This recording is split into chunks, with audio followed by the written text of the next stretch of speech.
VGC is supported by Patreon. Check out patreon.com/videogameschronicle for more podcasts, ad-free browsing, and extra content. Thank you for your support. A super graphic, ultra-modern girl like me. It's VGC the Video Game Podcast with me, Jordan Midler, Chris Scullion, and Andy Robinson. Episode 136, and we're all back together for the first time since January 2005. This week, PS6 Portable details and Mega Holucha. But first, welcome back, Andy and Chris. Andy, this is your first podcast in about 10 years. How you doing? It feels like it.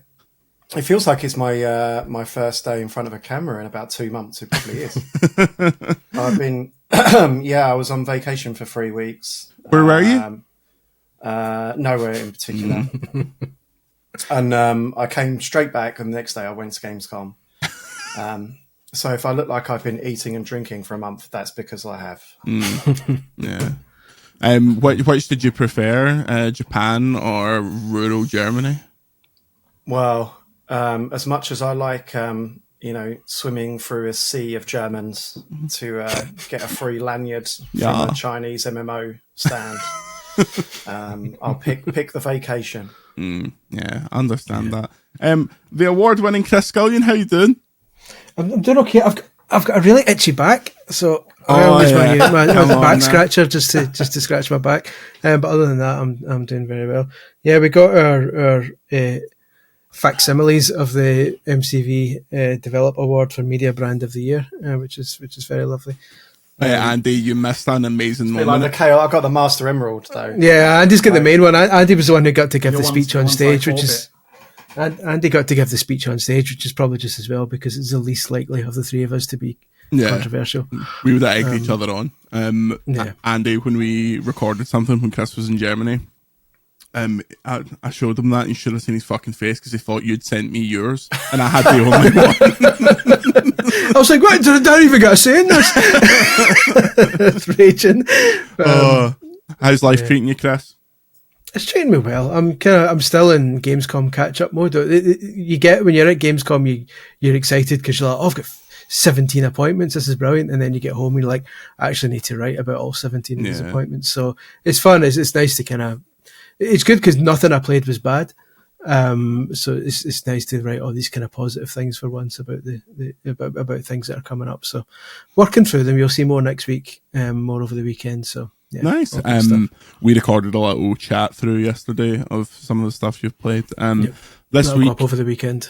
I was in your neck of the woods, Chris. I was at the Royal Highland Showgrounds to see Chapel Rowan as part of some kind of summer session stuff. So we got to Edinburgh, and then the showgrounds are out by the airport. No one thought that maybe trying to get 70,000 people to somewhere next to the airport alongside the airport traffic might cause some congestion. It was absolute chaos, but the gig was fantastic. Apologies to all the very short women that were standing behind me at the show. I was quite obviously blocking their view, but frankly, I've been in there longer than you have, so... That airport thing happened to me the night I got back from Gamescom because someone like Sam Fender was also... He was playing that night, and everyone, again, decided to get a taxi back from the Edinburgh airport taxi rank. So by the time I landed, I was knackered, and it was 11:30 at night. I'm like, let's just go. And the taxi rank was absolutely mobbed, and it was a 45-minute wait for a taxi, and people were going mental at the guy who was just doing his job because they've got this new service now where the Capital Cars, who are Edinburgh Airport's official taxi not service. Sponsored. However, we certainly not. Open. Certainly like you're talking about the smallest little colloquial town. There was a capital of Scotland. I just said it sounds like you're describing the smallest. There's a gig in town, so I couldn't move out the airport. The minicab office that does all the taxis at the airport. I think Edinburgh's got no structure, but they were like. The deal is now to stop people stealing everyone's taxi. You've got to go up to someone who then books your name, and then when the taxi comes, they already know where they're going, and they have to shout your name.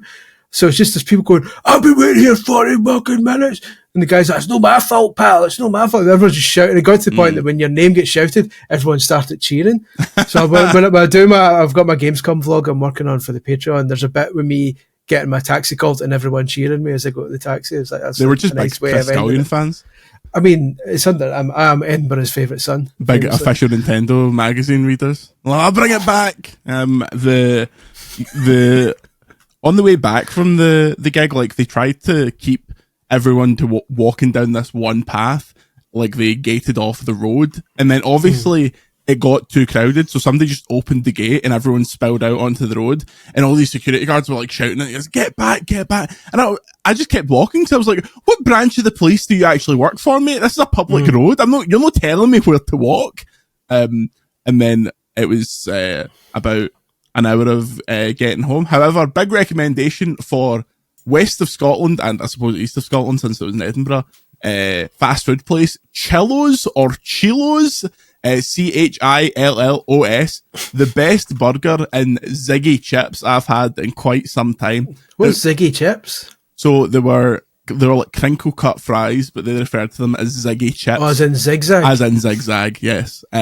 But honestly, it was about £12. I was steaming, and it was the greatest caviar you've ever had. That's greasy burger and Ziggy chips. It was sensational.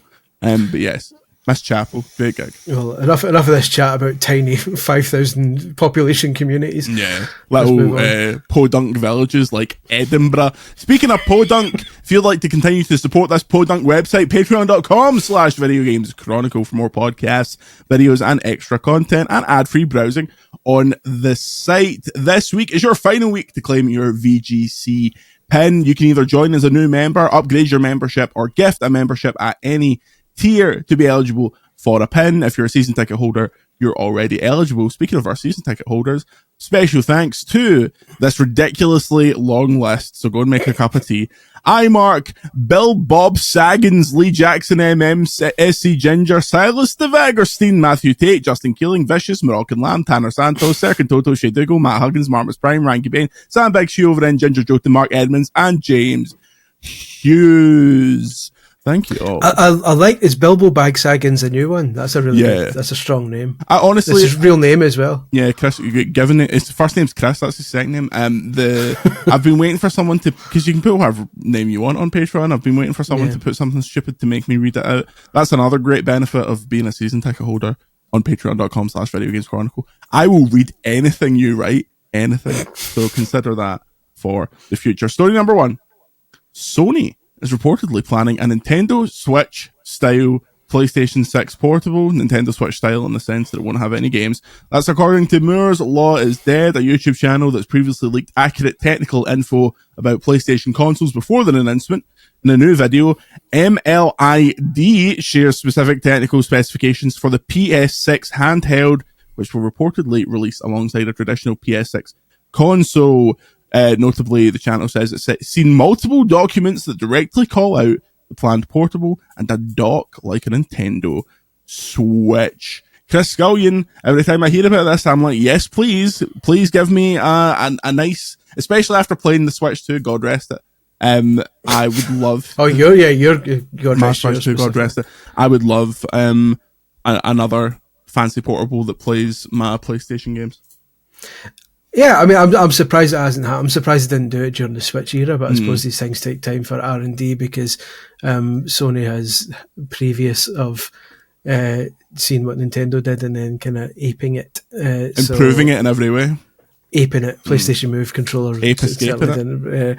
I'll never forget as a schoolboy seeing that DualShock for the first time. Mm-hmm. Just the most shameless thing in the world to a 12-year-old.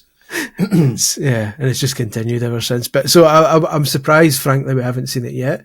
When they brought out the Portal, I thought, is this their kind of half-arsed way of of doing something like it? But if this is now like a docked thing, which apparently Moore's Law is Dead said that it could be, when it's docked, it could be more powerful than a PS5. That's the only bit that gives me pause. This thing's going to be a grand. Yeah, but it also makes me think, is most of the innards in this thing in the dock then? Because he reckons it's going to be about $500. It basically just sounds like, without delving too far into Digital Foundry territory, it's more efficient device. It uses RDNA RDNA 5 instead of 4, which is apparently 40% more efficient on its tasks. So I believe he's got a background in engineering or like procuring parts. Yeah. So he knows what he's talking about. He knows what he talks about. And he's obviously kind of like put out accurate information about, I think it's PS5 Pro most recently. So, I mean, usually he's on the money. Yeah. I mean, it's one of those ones I'll not to say I don't believe him. I like you say, he's usually on the money. I'll once I see it, I'll be in a better position. And you've got to keep in mind as well, like the thing that will probably like make you go, is that, yeah, it's going to run PS5 power, but is it going to be running at 4K? I mean, certainly not in virtual mode. Yeah, you're right. You're right. I did.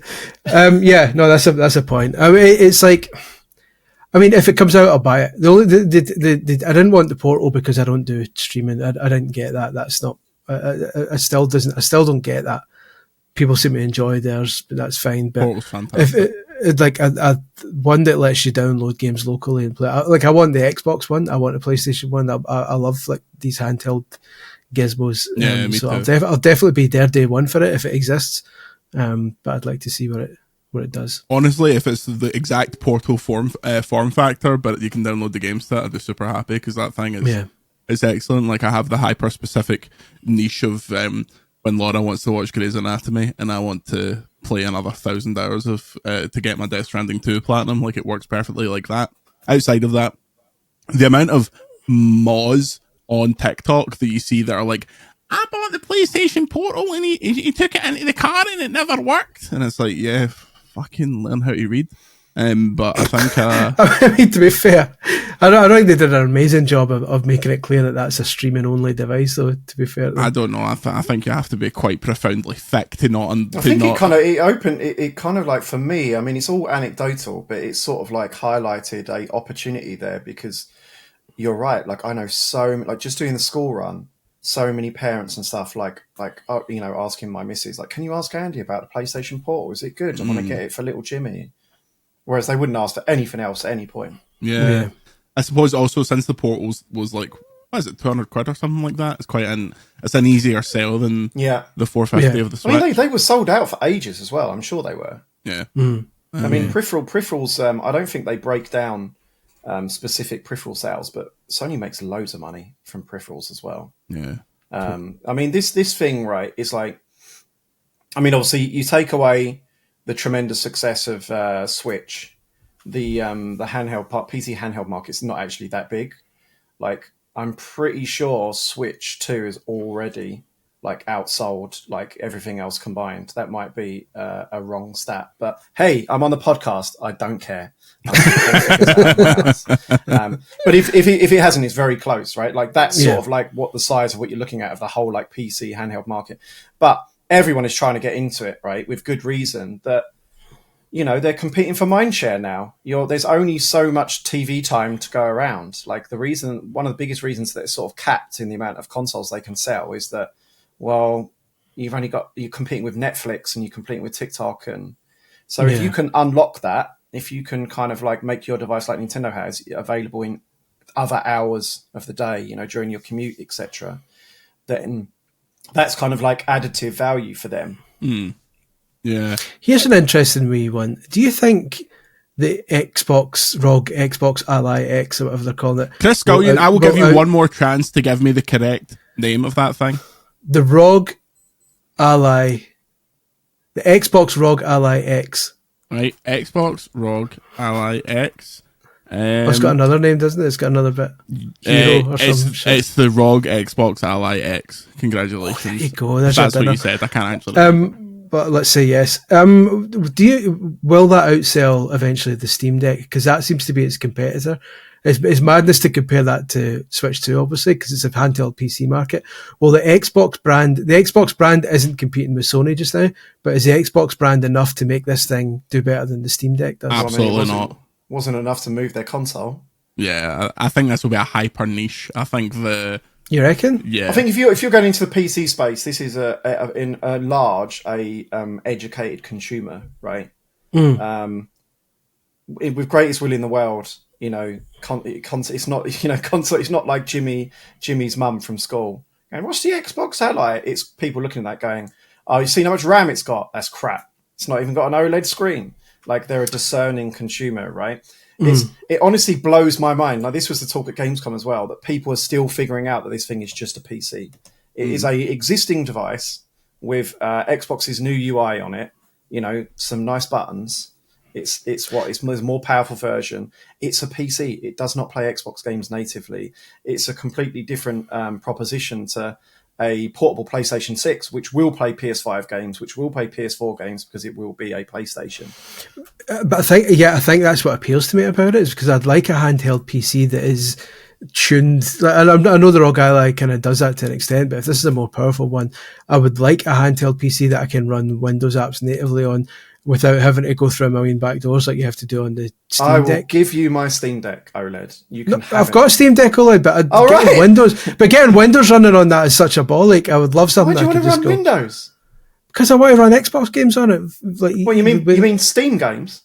No, because you have to pay for Steam games, whereas in Windows 10, Windows 11 games you get on Game. I know you don't, because you're fucking OG. You get your, but the Steam Game Pass games aren't on Steam, whereas Game Pass games are on Windows, the Windows Store. So it becomes like a Game Pass handheld then at that point. Hi there, Jordan Midler, VGC. I had the. Hi Jordan, we're not interested in you. I had the. Chris, what did you do this weekend? You went to see Chaperone this weekend.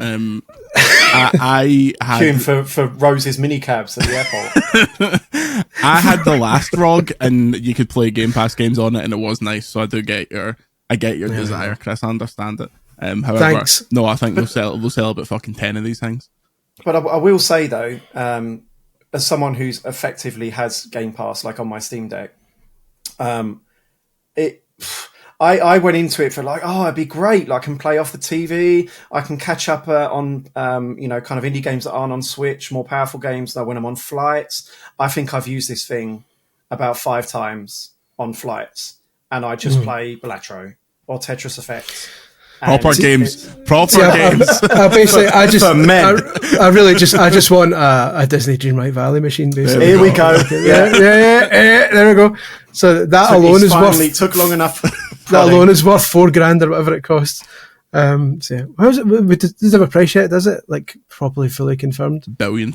No, I think the small ones, like, the rumor is the small one's 500 and the big one's 700 or something like that. If you're going to get one, you're going to get the proper one, surely. Well, naturally, you're going to get the big one. Yeah. Right. Obviously, we're speaking from a perspective of people who just like to buy things, so that somewhat skews it. But yeah, a PS6 Portable. I'm looking forward to see how they message it. I'm looking forward to see how it contrasts with what the price of the PS6 is going to be. Presumably, a lot of money. I was thinking, if it's releasing alongside the PS6, and this is years away, surely. We're talking 2028, 2029. The article that Jordan stopped abruptly. Yeah. It says end of 2027. Yeah. Well, I'd be surprised. That's not far away now. It's all running away. I think the Microsoft court document said they were expecting 2028. Yeah. Let me tell you, next console launch will be there midnight. As long as they don't launch it during Summer Game Fest or during the Game Awards or whatever. Me and Chris will be doing Vox Pops outside the Smiths in Linwood, going, "How much of your gyro did you use on this PS6?" Gyro. I think generations are done though. Like, I really do. Like, this was like kind of the start of it, but the next one will really just be. It'll feel like a PS5 Pro with better marketing. Yeah. Yeah. PS5 Pro couldn't have had better marketing if you tried. $50 off for the Days of Play promotion. Although now I think it's actually, if it was $50 off now, it would just be the retail price of it, which was a bargain, famously. The thing is with the whole loss of generations, like, it is sad and stuff like that, but I like it's not a massive. It's unsustainable. It's unsustainable. You can't just keep like starting from zero with your audience and then hoping for the best next time, burning money, backwards compatibility almost by default kind of determine some sort of like smoother transition that's less like kind of like mind blowing than it was before. yeah, I don't know. It feels a little bit like old man being nostalgic whenever I talk about that now.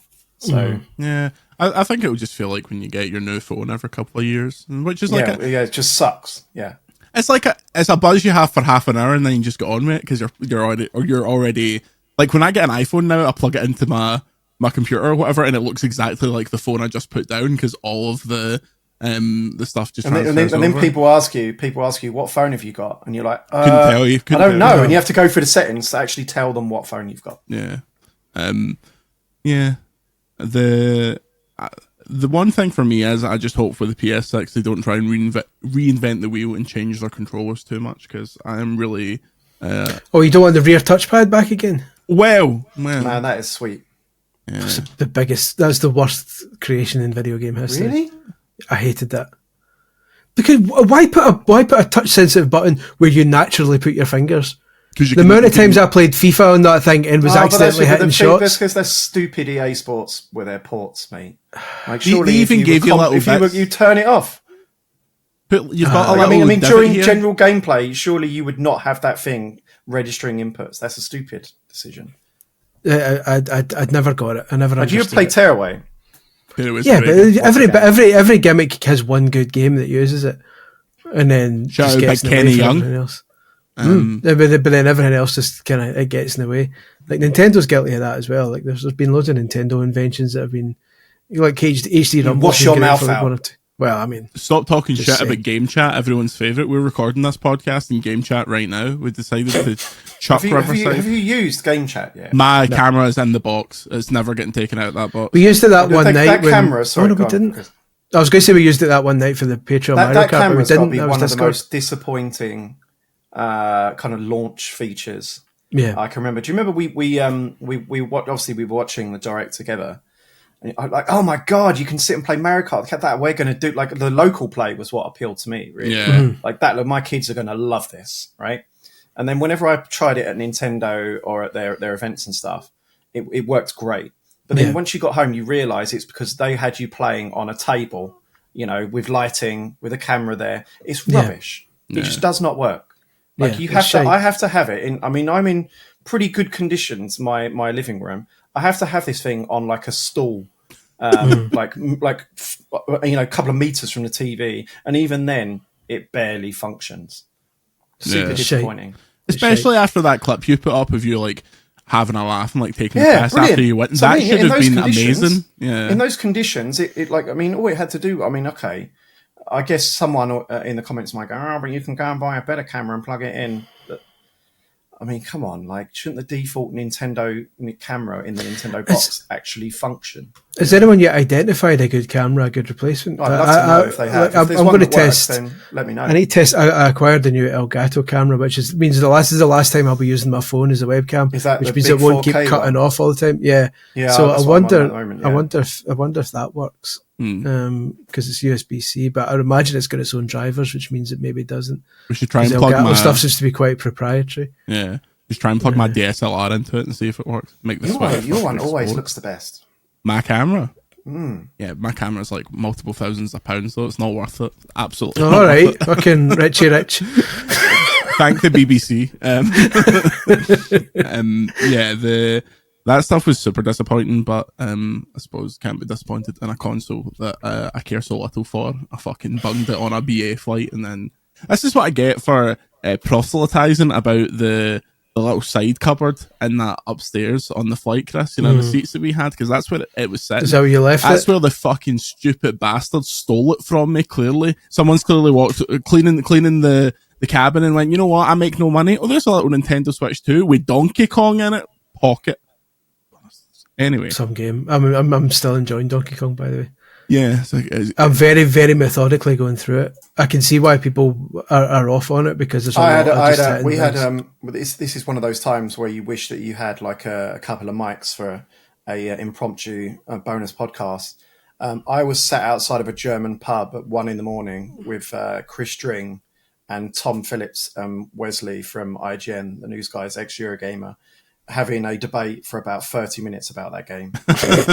Because Chris String, who just by default just loves any Nintendo games that come out, thinks it's the greatest Nintendo platformer of all time. It's something about people called That's Chris. There's just a mental. Nintendo blindness. I wouldn't go that mental. It's very much a 4 out of 5. I agree with Andy's score of 4. There are Pleasantly flaws. surprised, Chris. There are flaws, but Do you know? I still really like it. I hate that I I hate that I have to bang on about that. You know, like that I had to review it at all rather than just enjoying it. You know. Yeah. That's what I was going to say. I was playing through it with absolutely no obligations, and I was like, "This is brilliant. Where is this 4 out of 5 coming from? This is an absolute banger." Typical VGC, always underrated. It's not as good as Astrobot. Oh, that's not as good as Astrobot, but little. But the conversation. It was quite an interesting conversation actually, because it kind of veered into how the Nintendo kind of split off about 10 years ago and went into the the Minecraft inspired, user created, not user created content, like a emergent gameplay, right? Mm-hmm. Every Nintendo game now has to have this emergent gameplay since Breath of the Wild, right? Where you kind of like make your own solutions to, and that's not why I like Nintendo games. No, so that's kind of why I bounce off of them a little bit, because it does kind of, like it feels like, and I think the context that Astrobot was made by 60 people, and if it was a Nintendo game, it'd be 3 times the size with the same level of quality. It just keep going and going and going with the same ideas and bonus content and blah, blah. But it does feel like Astrobot is a platform Nintendo would have made 15 years ago. And then Donkey Kong is like the modern one. That's why I've never liked Super Mario Maker, because it's like I get it for some people. Levels. I get it for some people. Like, that's a great idea, because I'm not creative in that way. I'm like, you guys are the masters of. You guys wrote the book on level design. You make the levels. I don't want to play the levels. Dave from Arizona's Mario level. Yeah, I want to play your one. It's like if you go to Nando's because you love the chicken that Nando's makes, not sponsored by Nando's, I'm just saying. Come and make your own chicken. You go to Nando's one day and they just put a chef's hat on you and go, on you go, mate. Do you want to make something? I'm like, no, I'm kind of like the way you guys do. People be going, I'm going to make the hottest Nando's. Exactly. and Nando's, it's impossible to complete. Like, you need to eat it first before other people can eat it. But yeah, so I'm just like, no. So I don't like Nintendo. I love Nintendo games because of their creativity. Don't put it on my shoulders, because I'm like, I'm not that smart. I'm not that creative. Nando's has went downhill. Nando's used to be. Nando's is reliable. 2013 Nando's, you could get like a massive meal for about a tenner. Now, if you want anything from Nando's, at minimum £600. Like, it is the most ridiculous. It's been impacted by inflation to such a ridiculous degree that now it's no longer will we just jump into Nando's? Do you know what's the only genuine fast food left in this country, in this terrible shit country of ours? Greg's. You walk in, the food is ready, you give them money, they give you food. That is it. Every time I go to McDonald's, they're like, oh, can you drive round? Can you drive round and park, please? I'm like, you're making the mistake of going in the drive-through, though. Well, I'm not going to plough my car through the front door. Like, I'm not going to park it and use the app to have them deliver it to you. No, I don't trust that whatsoever. These people can barely keep their mouth shut for slavering. I'm not going to trust them to read an order and bring me out food. But every single time, I'm like, I just want a Big Mac meal, mate, and maybe a wee cheeseburger chaser. And they're like, okay, you go and park around here. And then it's an hour and a half later, and they stumble towards my car. I was in Japan when they did the Pokemon cards release. So it's your fault. Oh Christ! No, it absolutely is not my fault. My kid's like, can we go and get a McDonald's tomorrow and get some Pokemon cards? Yeah. And then I woke up and looked at the news like, I don't think we're going today. If tourists have to spoil everything for everyone. Has Japan got a thing for Hawaii, or is it just a coincidence that there's loads of Hawaii shit? It's where they go on holiday, right? Because Hawaii is like right there. Because the McDonald's burgers will expect Hawaii is like their Tenerife. Their Ibiza. Yeah, I noticed that early on the kind of like obsession with Hawaii. Hawaii is a big thing. It's where if they go on international vacation, then that's kind of where they would go. Yeah. As highlighted in my excellent Pokemon Worlds feature, they were selling those McDonald's packs at Pokemon Worlds like the weekend after all of that happened. And I was like, well, I don't like this. I think there should be a moratorium on stuff that is literally so new that they're still cleaning the blood off the McDonald's in Japan. But it's so sad because they're such a welcoming country that is so good at like hospitality, and is like, kind of like Southeast Asian Chinese tourists just absolutely tearing the place up. There's currently the McDonald's. There's a lot of it's kind of slowed down now because Japanese people have noticed them doing that, but for a long time Western trading card shop owners would fly to Japan because the yen is so weak, pick up like thousands of single cards, take it back to their shop and like quadruple the price, and they would do Man, videos. I hate people. Yeah. I hate people. Like, you know, I've still got like I don't think I've resold a game like something like that, like a retro ever, right? Yeah. I mean, I accidentally bought a duplicate on my latest trip where I gave it to Scully, right? Because he hasn't got it. I wanted to go to someone who wants it. It's very much appreciated. And it's just like you hear stories now. People like going over to Japan, like literally getting a basket and like that thing I showed you the other day, the TikTok video with the guy who's made an app where you just take a picture of a shelf and then AI tells you what they're all worth, and you can so he's like, I can easily flip them. I fucking hate people. Yeah. Flip culture. Like tomorrow morning, there is they're releasing Pokemon cards that I want at Smith's, and I was like, well, I'll go down in the morning. It opens at 9, so realistically, I need to get there at like 7 in the morning if I've got any chance of getting like a couple of tins. It's like really kind of ridiculous. I didn't really. Go ahead. I didn't really buy much on this trip. Did you, Chris?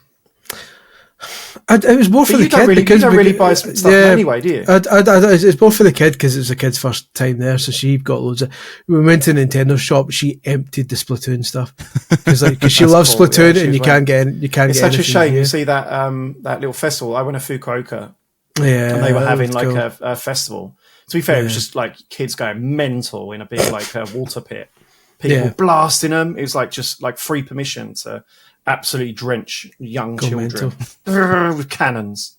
But she was targeted at the Universal thing when they do the parade at Universal, and during the summer they splash water and everyone walking past, everyone dressed up as Likutu and all that kind of, but just basically everyone that had a water pistol was pointing at her, and she was laughing. But I'm like, wait a minute, there's racism going on here. Second time I've been on that Donkey Kong ride, it's great, right? It's really good. It's really good. My family loved it as well. Yeah. So I got more stuff out of Nintendo World.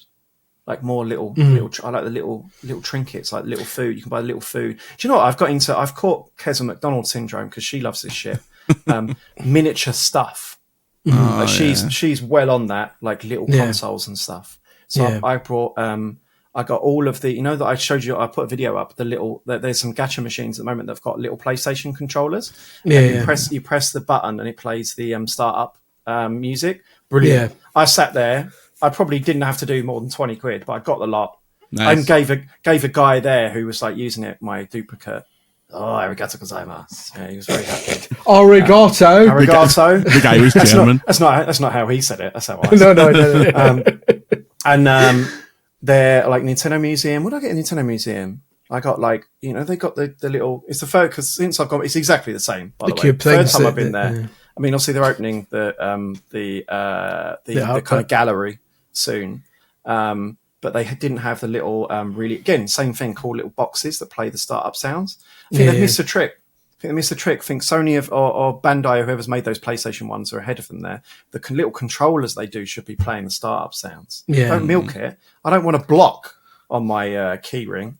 Plus, they piss around with this 2 per person. Yeah, what you need to do, mate, is take your family. You need to have more children, Scully. But even then, a bag of stuff. But even then, you end up with double. Like, just do what they do in the other places, like what they do in the actual Nintendo shops as well, where they have you could just buy a box with all of them in it. Mm. But they used to do that. But again, people ruin everything. Yeah. When the Nintendo Museum opened, you could buy a box with everything, and they stopped it. They might even have stopped it on the second day because people were going in there and just rinsing it up to emptying put it on eBay. But I don't see how they get around that. I mean, maybe they're already like doing stuff with Nintendo account, right? You need a Nintendo account to get a ticket. So maybe they could do something with that. But it kind of creates this situation, like, say, like for me, where I don't like calling myself a collector, but I guess by default, I probably am. Like I want to get like those controllers. The only way I can get them in that scenario is I've got to go and buy them from a scalper. Because you're not going to fly there 7 times, right? Well, I might in the fullness of time. But yeah, it's frustrating. It's just, yeah, there's lots of really cool stuff there, but it was like, I don't know. I maybe go. It feels like a one and done as well. Until they add. I know you've been a few times, but until they add a lot of extra stuff. There he is. Andy's got his Wii out. I don't have mine's is upstairs. My Super Famicom one I went for. But until they add more stuff in the actual museum, I probably won't go back. Nah, I think you've had this conversation on a podcast. Yeah. You can rest your head on the Super Famicom better. Until they add more actual stuff to look at. I'm probably not going to go back. Miyamoto's corpse. I've rinsed it, but yeah, if they put, they're going to have him lying in state like Lennon. John Lennon or the Russian. Both they had Neil Lennon. Both lying. Neil Lennon, yeah.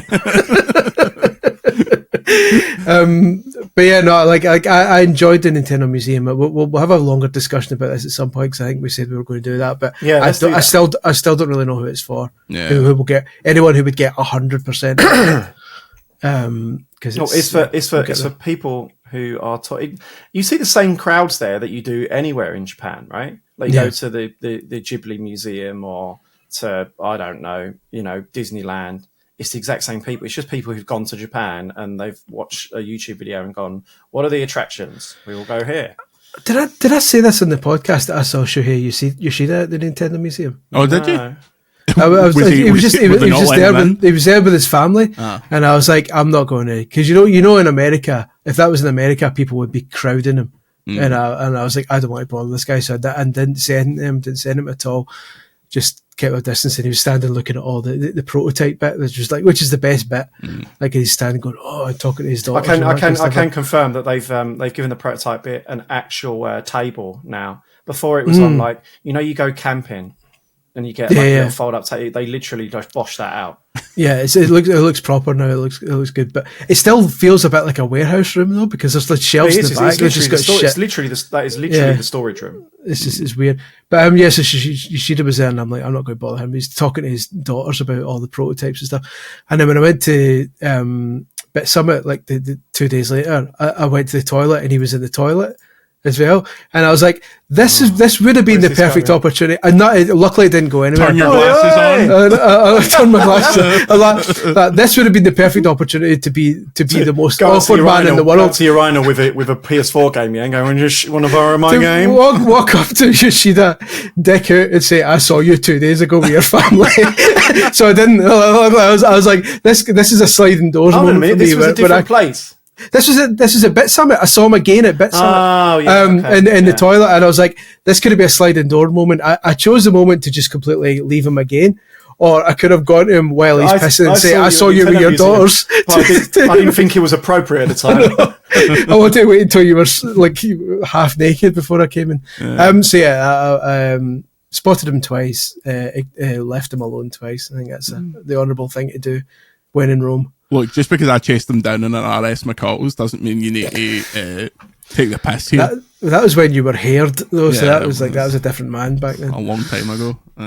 I think it'd be so funny if I just turned up with a full head of hair on one podcast and we didn't mention it whatsoever. One of the 2 pay jobs. One of the ones where you glue it down. We will do more about, because obviously you two have spent the whole summer in Japan, so we should do some stuff about that. I feel like I was there for so long. Like it went really slowly, but in a good way. Yeah, same. Sometimes like vacations just go super quick, and you're like, oh my god, where did that go? But it was nice. Yeah, it was nice. It was good. Good. Yeah. We have done one story, so after the break we'll do some more, and we'll chat a load of mints. Patreon.com/Video Games Chronicle to check out more podcasts, more videos, and get your pin. We'll see you in a minute. And we are back. Some people couldn't handle it. And I'm not talking about Chris Scullion. Resident Evil Requiem has a third person mode because RE7 was too scary. Speaking to Games Radar, the game's director Koshi Nakanishi said that basically the 7th game, which you might remember was the one that got like the PS VR mode and was all the creepy people in the house and ridiculously good graphics and absolutely horrible.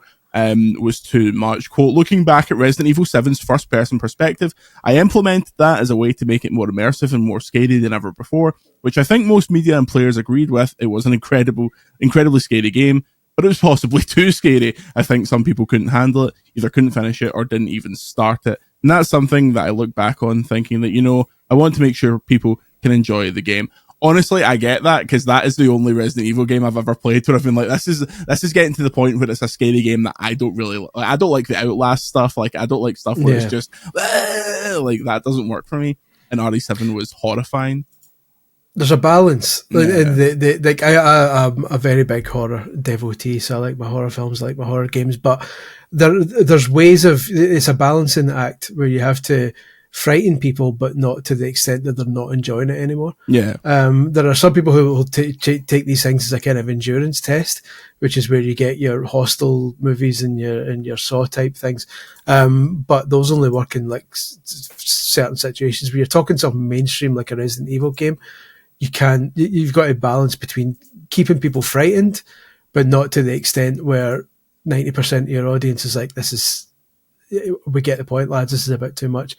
So I think he's right. It's good that the first person's still in there for people who want that. Yeah. But third person pulling it back generally does kind of lessen the impact a bit. Mainly because you can see around you more. You've got more peripheral vision. You can see things to the side of you. Or you can pan the camera around to see behind you, whereas in first person you obviously can't. Yeah. So very much similar to wearing a hood when you're walking around. I saw the queues for that at Gamescom were absolutely ridiculous. Like, people were like, it was big. There was a big buzz around it. Like even people in the business area were, kind of had the merch and stuff, and talked to me about how they queued for 2 hours. And yeah, I mean, Capcom's on such a run. That game feels like a guaranteed banger at this point. Yeah. 100%. I mean, I think it makes a lot of sense as well. Like if they're trying to go a bit broader, that probably is a big takeaway. Like that would be, from kind of like, polling the users of the previous games, right? Like, oh, it's a bit too scary. I don't like the first person one, so it's a bit too scary for me. It kind of makes perfect sense that they put that in.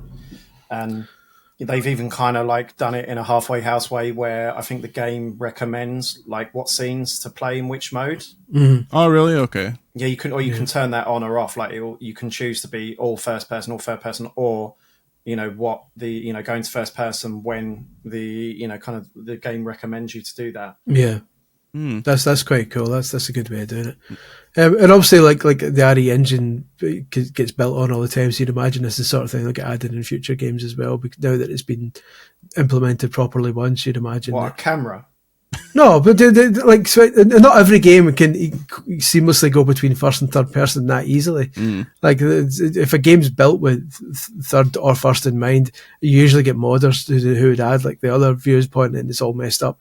Because it's not, like, obviously in first person, you hide the limbs and everything, so you can't see the animation. Hide so the limbs. Work on that. Get the limbs out of the way. So you need to kind of work on that. So it's yeah. I mean, as we talked about in the unreleased Gamescom video, when you do third person and there are Worlds 2, your guy's like that when he's walking because it's like doing all the first person animations just in third person. So you're right, Chris. I agree. Thanks. I've got your back. I don't think that's like really an engine feature. Nice.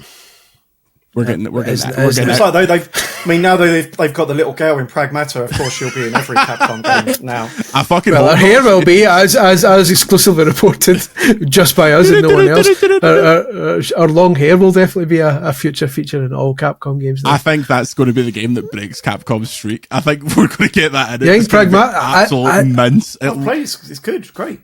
I get bad vibes. But is that you sound like one of the kids that shout on to your own reviews on the social media, mate. I think it looks rubbish. I'm just saying how I feel. It's my opinion, mate. Are you going to? That's a free country. I think that wee lassie looks creepy. Free country for now. Yeah. It's the point. She's a robot. Can't say anything these days. They'll literally throw you in jail for saying Pragmata looks shite. No, I'm sure that'll be fine. Is it actually a Mega Man game? That's what people were saying. No, it's not. Like that. I was hoping for a fun. I interviewed one of the producers and was hoping for a fun kind of story out of that. I said, "Oh, is it a Mega Man game?" He just went, "Hey, no." The wee lass is actually called Megan Man. That's the big twist. He was just like, "No, it isn't." I'm like, "Can you maybe stretch that out to 400 words, please?" That does make a story, I'm afraid. Yeah. So yeah, I can confirm it's not. Although he did point out that he was a producer on the Mega Man Battle Network collection, so maybe that's the connection that people are thinking. Yeah, but almost certainly not. Well, that's a shame. Finally, some good news, Chris Scullion. Mega Hawlucha has been announced for Pokemon Legends ZA. As a fellow, is that sauce? Is that sauce? A type of sauce? I'm saucy about how excited I am about Mega Hawlucha. Not only a Luchador Pokemon, but now a slightly bigger Luchador Pokemon. The thing for me, Chris Gillian, did you see that they announced that they're doing a CMLL cross Pokemon event in Mexico? If that isn't wrestlers dressed as Pokemon fighting each other, I don't want to live anymore. I literally just got the Hawlucha name because obviously their names are puns. I literally just got it as a Hawk Luchador. Yeah, Hawlucha. Right, okay. That's all you need. Enough. That's all the puns need to be at this point. I say at this point, this Pokemon's from 2013. So. I've always thought, like, quietly, obviously to myself, that Pokemon being the shit. guy probably sat in Nintendo of America somewhere, being the guy who gets to come up with the Western Pokemon names is one of the best jobs. Yeah. It was a boy called, for the first 3 games, it was a boy called Nob, a Canadian man, and he was in charge of not only the localization for English, but he had to make sure that all the like puns and stuff worked across I think they localized it in like 5 languages to start with. That sounds like an absolute pain. But I think he would have localized his own name first. Yeah, true. It's funny how like conventions, like kind of are some, like, say for example, like the new Donkey Kong game, right? Does not give a toss about getting, David Wise and, the people that associated with the franchise for their incredible soundtrack and stuff, and, repurposes his music and doesn't credit him. And, I'm on my soapbox there, but you see what I mean? Like, they disregard that, don't care. But then the naming convention of levels, got to stick to that rigidly. Like, so, like in Donkey Kong Country, they established like it's like alliteration, right? So it'll be called like I don't bloody know. I'll tell you, we copy. I can only think of my own one because there is in Banjo-Kazooie as well. So it's DKC team. So Banjo-Kazooie, Treasure Trove Cove and things like that. Right? Yeah. Like it's alliteration or rhyming. So like in ukulele, I had to come up with them, and it's like Tribal Stack Tropics and Glitter Glaze Glacier and things like that, right? And it's exactly the same in Donkey Kong Bonanza. So it's just funny how they stick to stuff like that through, like, some guy at some point has gone, I'm going to make them rhymes. And then now it's still, we've got to make them rhymes. I'm going to make this incredible David Wise soundtrack. No, let's not do that. They'd never release it, but franchise Bibles for this kind of stuff would just be amazing to pour through, like all the little minutia of like all the rules and all the ways that obviously Pokemon's one that is like thousands and thousands of pages long. Looking through the Pokemon one was eye opening at Fish Nintendo magazine. I had also the WWE one, which I'm sure I've spoken about before on here. One of the WWE games with the famous one that they did the rounds at the time and got leaked and everyone reported on it, which was true, was you weren't allowed to show Triple H lying on the floor while someone stands over him with a steel chair in their hand. Yeah. Like, that was legitimately one of the things we weren't allowed to screenshot. Do not show Triple H in peril. Don't know who Peril is, but the thing for me is that obviously when just coming off the back of the Pokemon World Championships, I never told this story, right? So Pokemon World Championships finish, they announced that there's this big Pokemon that's been released in Pokemon Go exclusively in Anaheim, and it's a way to get everyone out the arena very quickly. So everyone like stampedes out the arena to catch this Pokemon. Then in the concourse, just for the record, that's mortifying. But there you go. I mean, it worked perfectly. It was, but then in the concourse of the like outside the arena complex, there's like hotels and stuff like that. It's a little kind of walkway. Suddenly, a shanty town of scalpers sets up. So it's like when you come out of a gig and everyone's like, "It's your t-shirts, buy and sell some t-shirts." It's that, but it's all Pokemon merch.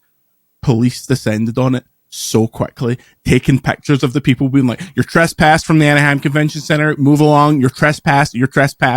And then they were moving along and then setting up down the road, and we walked past someone and the guy was like, "I've told you 2 times, you gotta move, I told you 2 times." While this guy's like sadly packing up all his Pikachu plushes. I was like, "Get it up you mate, get it right round you." 10 years in jail. Oh, that's brilliant.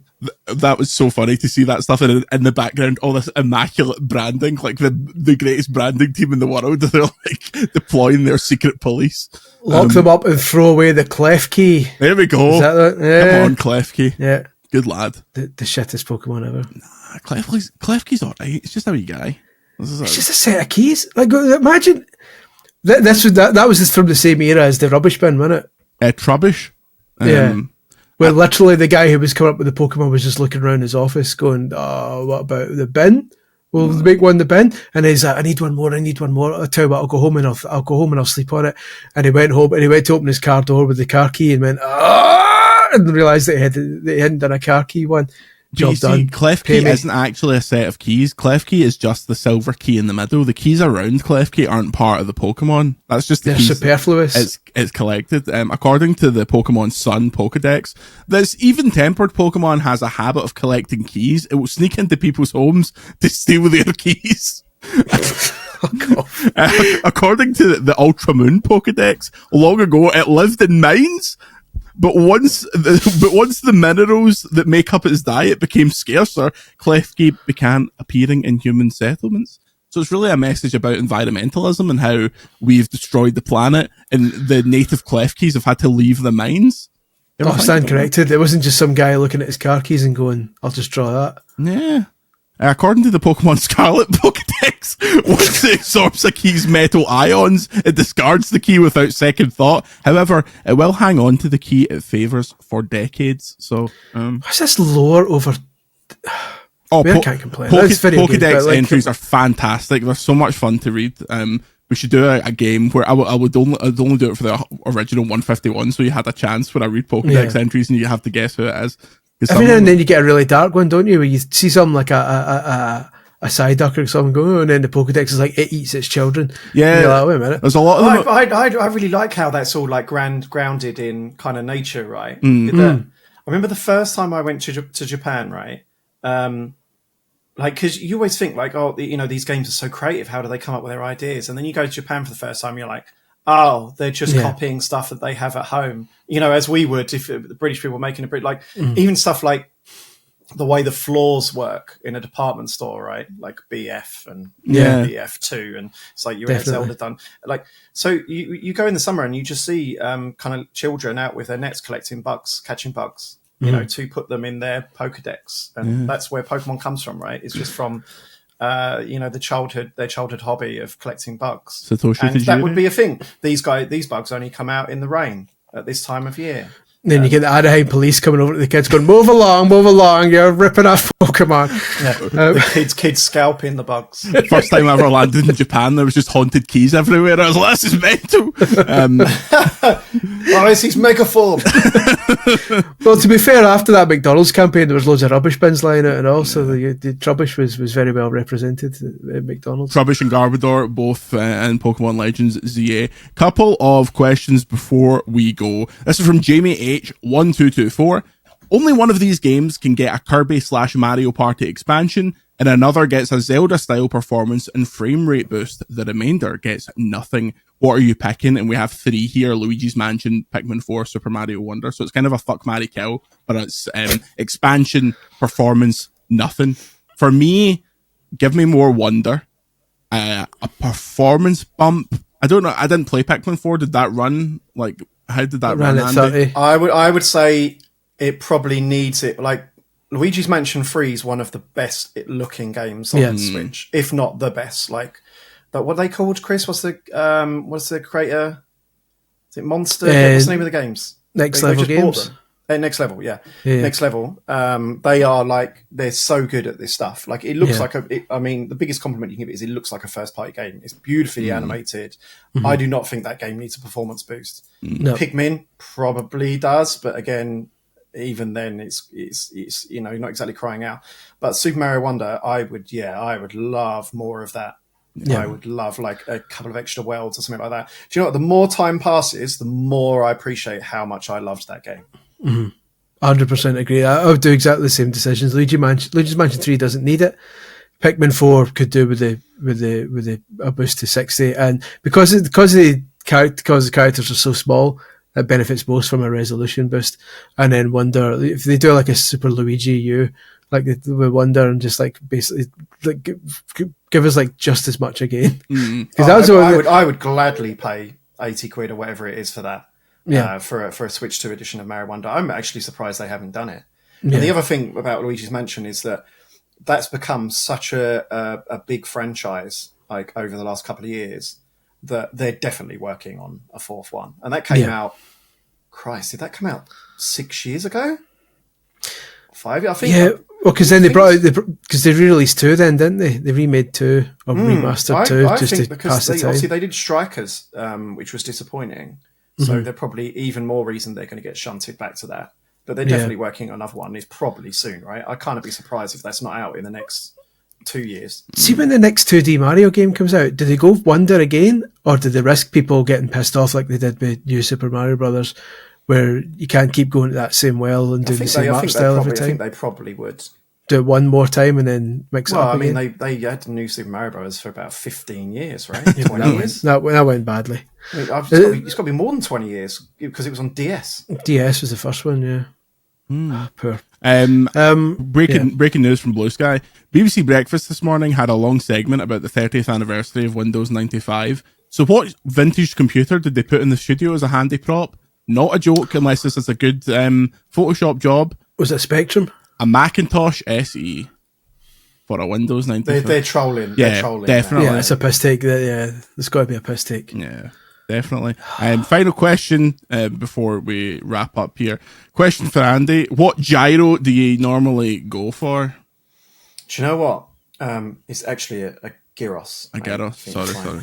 Yeah, get it right, Jordan. Yeah, sorry. I'm an do you know what? You told that story, right? It's a humorous story. I felt bad telling it. I almost don't want to spoil your anecdote because it's funny that I corrected him, but I didn't correct him.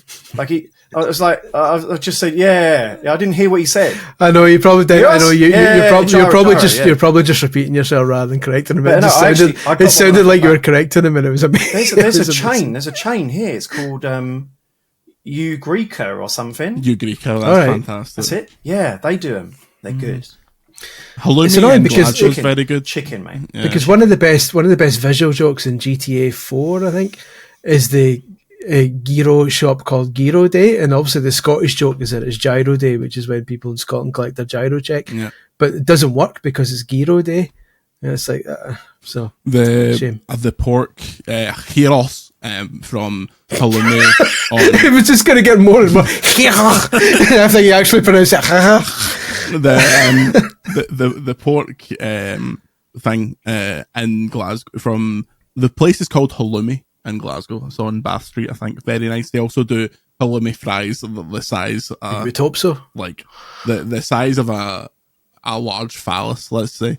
And taste just as good. The thing is, though, that's one of these places that just brings out food as and when it's ready. So you order halloumi fries and they're just firing it at you constantly. You fill up on halloumi fries. By the time your chaos arrives, you're like, I'm not sure I can eat this massive thick pita bread. But yeah, Chris, have you got a preference? Or you see when you go to Harajuku in Japan? Harajuku, and you go down. What my wife is convinced is pronounced Take a Shite Street, but it's actually Takeshita Street. That's where you get all the kind of weird kind of food stuffs, like the rainbow toast and stuff like that. But they do like a big spear with loads of potatoes on it, which is like really weird. Like a big, it's like a yard or something of potato. Who's eating a yard of potatoes? I don't know. But they do loads of weird stuff. And they do like candied grapes and candied strawberries, which are on a big spear. They're really nice. So yeah, pretty much all the food they serve there is recommended. Is interesting. In terms of local cuisine, it's got to be wings in Edinburgh. I'll fight to the death. I'm sorry. Have I had a stroke? Did I just ask you what your favourite preference of gyro was, and you said? Well, you asked about gyros, but you started talking about fucking halloumi fries, and I was like, "Well, we're going off the gyros." But that's from a gyro gaff. That's what I'm saying. That place does good gyros. It's literally called halloumi, but it's a Greek restaurant. That's the point. It's called. I don't. You went way off the I don't- reservation. You're talking about candied grapes and fucking wings. I didn't realise you were asking me that. I thought when you're talking about halloumi, I thought you'd moved on to just foodstuffs in general. I don't. process. I've never had a gyro. Yeah. To be I'll honest, give you a in my gyro life. tonight. Let me tell you. We're going out on the jars tonight, Chris Gillian. Are you excited? We are. I'm looking forward to not drinking as usual. Yeah. And One of these days we'll get you. into madness. Well, I mean that sounds threatening, but Patreon goal. what Patreon goal can we set so that at Summer Game Fest you have to drink 10 Four Locos and do a podcast? enough to pay my salary for 10 years if we can hit that goal. Well, this is when we find out. So I've always hoped that there's been some billionaire sitting in our Discord, this billionaire's son that just has Billionaire money who really likes losing money. Yeah, chuck it at us to get Chris Gillian on the lash. We'll fly out to Leo's smoke that is a shop. good point. How many donations to get Chris Gillian on the I've drank once in my life, and all it did was convince me not to do it, because one night when I was at uni, New Year's Eve in Edinburgh, one of my pals just wouldn't shut up about it. We need to get your drink. We need to get your drink at New Year. We need to get your drink at midnight. I was like, just do it and get it out of the way so that I can say I've done it and then move on. And he got me like a double measure of just straight whiskey and nothing else. He was like, you need to down it. He was like, you need to down it at midnight.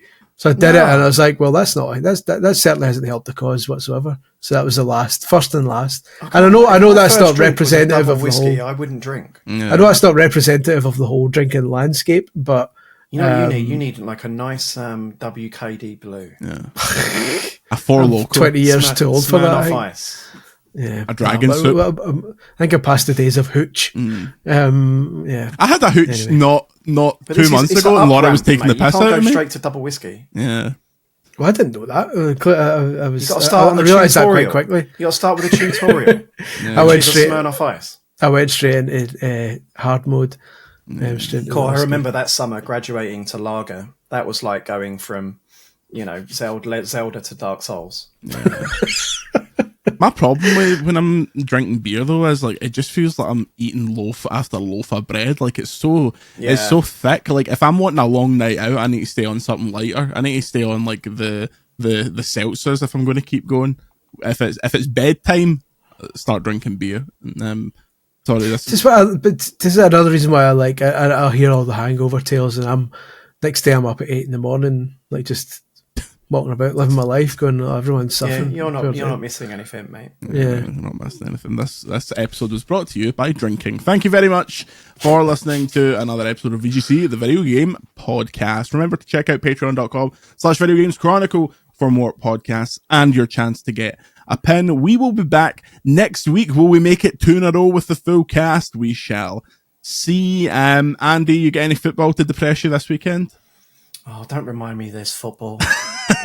Chris, you get any football to depress you this weekend? Oh, it's going to be an interesting one with the two worst teams in Scotland playing each other. So that's going to be fun. What a laugh that'll be. Until next time, say goodbye, Andy. Bye. Say goodbye, Chris. Goodbye, Chris. Everyone download the Sonic Racing Crossworlds Open Network test this weekend. If you do it, you're banned from Discord, and we'll see you next week.